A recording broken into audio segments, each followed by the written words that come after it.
Matilda by Roald Dahl. Chapter 9 The Parents. When Miss Honey emerged from the headmistress's study, most of the children were outside in the playground. Her first move was to go round to the various teachers who taught the senior class and borrow from them a number of textbooks. Books on algebra, geometry, French, English literature, and the like. Then she sought out Matilda and called her into the classroom. "There is no point," she said, "in you sitting in the class doing nothing while I am teaching the rest of the form the 2 times table and how to spell cat and rat and mouse. So during each lesson I shall give you one of these textbooks to study. At the end of the lesson you can come up to me with your questions if you have any, and I shall try to help you. How does that sound?" "Thank you, Miss Honey," Matilda said. "That sounds fine." "I am sure," Miss Honey said, "that we'll be able to get you moved into a much higher form later on. But for the moment the headmistress wishes you to stay where you are." "Very well, Miss Honey," Matilda said. "Thank you so much for getting these books for me." "What a nice child she is," Miss Honey thought. "I don't care what her father said about her. She seems very quiet and gentle to me, and not a bit stuck up in spite of her brilliance. In fact, she hardly seems aware of it." So when the class reassembled, Matilda went to her desk and began to study a textbook on geometry, which Miss Honey had given her. The teacher kept half an eye on her all the time, and noticed that the child very soon became deeply absorbed in the book. She never glanced up once during the entire lesson. Miss Honey, meanwhile, was making another decision. She was deciding that she would go herself and have a secret talk with Matilda's mother and father as soon as possible. She simply refused to let the matter rest where it was. The whole thing was ridiculous. She couldn't believe that the parents were totally unaware of their daughter's remarkable talents.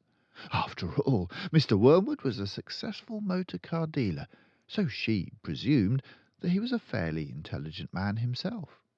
In any event, parents never underestimated the abilities of their own children.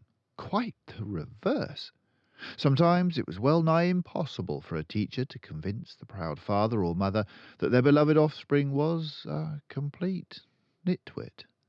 Miss Honey felt confident that she would have no difficulty in convincing Mr. and Mrs. Wormwood that Matilda was something very special indeed.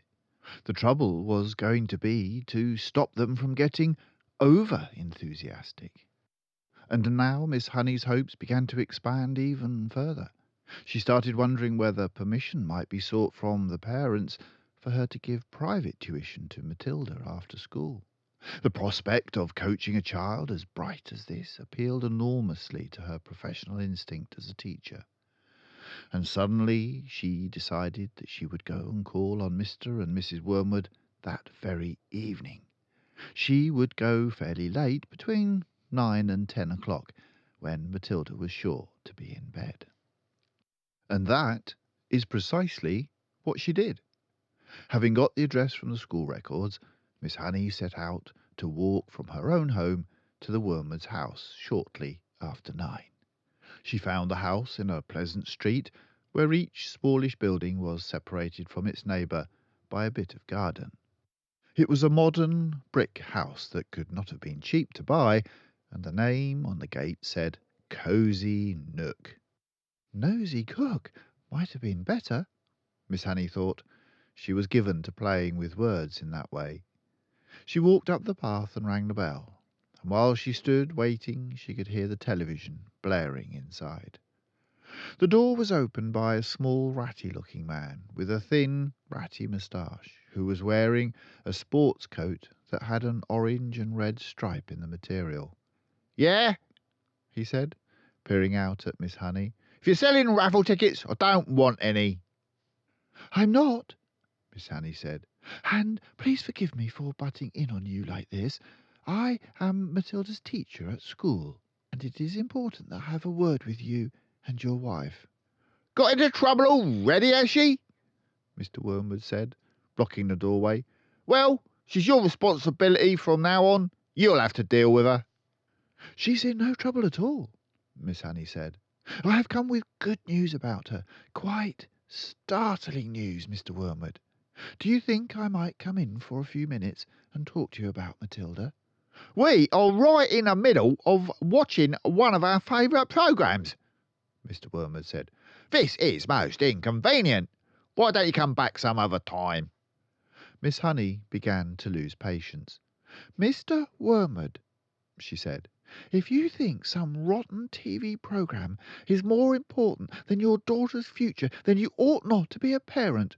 Why don't you switch the darn thing off and listen to me?" That shook Mr. Wormwood.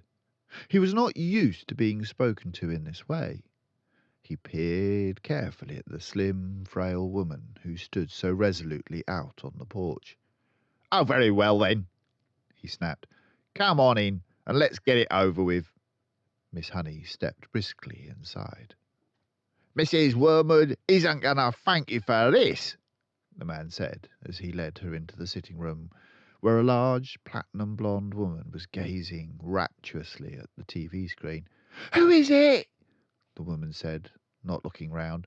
"Some school teacher," Mr. Wormwood said. "She says she's got to talk to us about Matilda."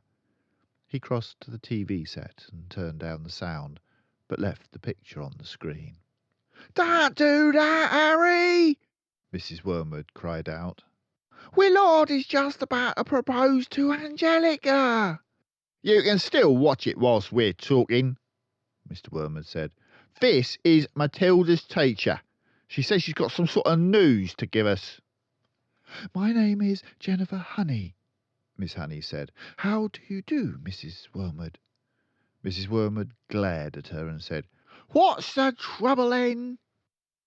Nobody invited Miss Honey to sit down, so she chose a chair and sat down anyway. "This," she said, "was your daughter's first day at school." "We know that," Mrs. Wormwood said, ratty about missing her programme. "Is that all you've come to tell us?" Miss Honey stared hard into the other woman's wet, grey eyes, and she allowed the silence to hang in the air until Mrs. Wormwood became uncomfortable. "Do you wish me to explain why I came?" she said. "Get on with it then," Mrs. Wormwood said.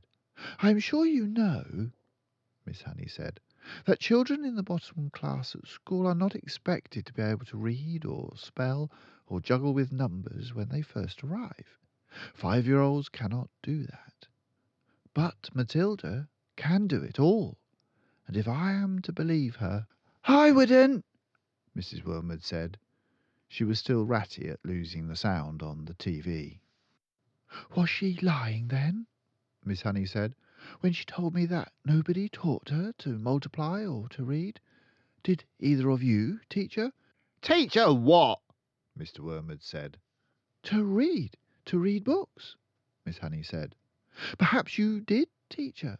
Perhaps she was lying. Perhaps you have shelves full of books all over the house. I wouldn't know. Perhaps you are both great readers." "Of course we read," Mr. Wormwood said. "Don't be so daft.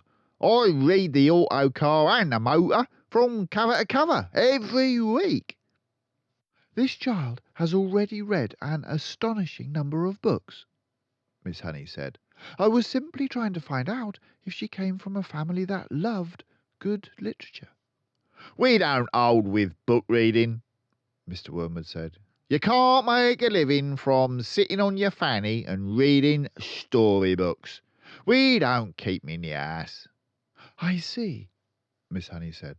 "Well, all I came to tell you was that Matilda has a brilliant mind, but I expect you know that already."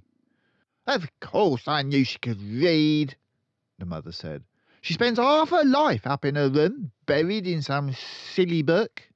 "But does it not intrigue you," Miss Honey said, "that a little 5-year-old child He's reading long adult novels by Dickens and Hemingway.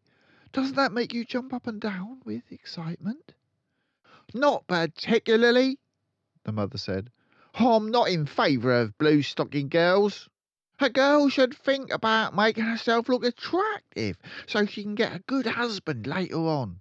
Looks is more important than books, Miss Hunky." "The name is Honey," Miss Honey said. "Now, look at me," Mrs. Wormer said. "Then look at you. You chose books. I chose looks." Miss Honey looked at the plain, plump person with a smug, suet-pudding face who was sitting across the room. "What did you say?" she asked.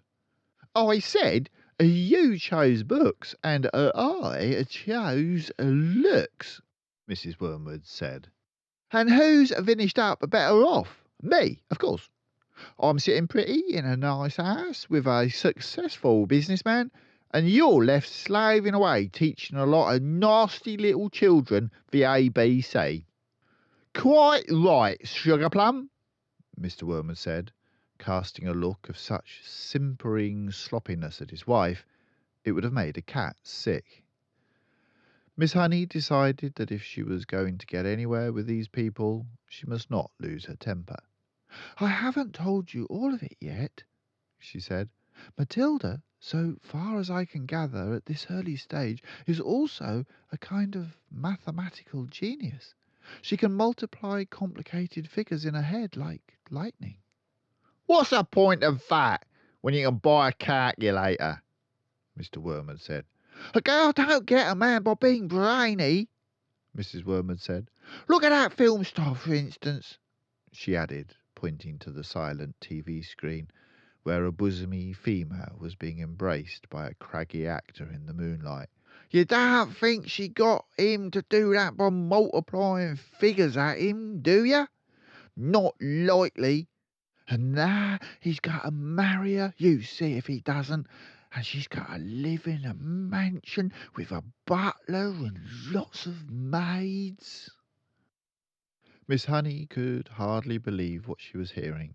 She had heard that parents like this existed all over the place, and that their children turned out to be delinquents and dropouts. But it was still a shock to meet a pair of them in the flesh. "Matilda's trouble," she said, trying once again, "is that she is so far ahead of everyone else around her that it might be worth thinking about some extra kind of private tuition. I seriously believe that she could be brought up to university standard in 2 or 3 years, with the proper coaching." "University!" Mr. Wormwood shouted, bouncing up in his chair. "Who wants to go to university, for heaven's sake? All they learn there is bad habits." "That is not true," Miss Honey said. "If you had a heart attack this minute and had to call a doctor, that doctor would be a university graduate. If you got sued for selling someone a rotten second-hand car, you'd have to get a lawyer, and he'd be a university graduate too. Do not despise clever people, Mr. Wormwood. But I can see you're not going to agree. I am sorry I burst in on you like this." Miss Honey rose from her chair and walked out of the room. Mr. Wormwood followed her to the front door and said, "Good of you to come, Miss Hawkes, or is it Miss Harris?" "It's neither," Miss Honey said, "but let it go."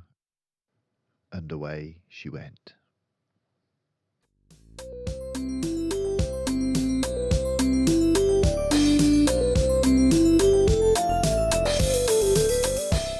Thank you for listening to Grandad Ork. You can hear more stories by going to the Grandad Ork channel, and if you want to hear stories read back to back, then have a look in the playlists. If you subscribe to the channel, then you'll know when a new one is ready.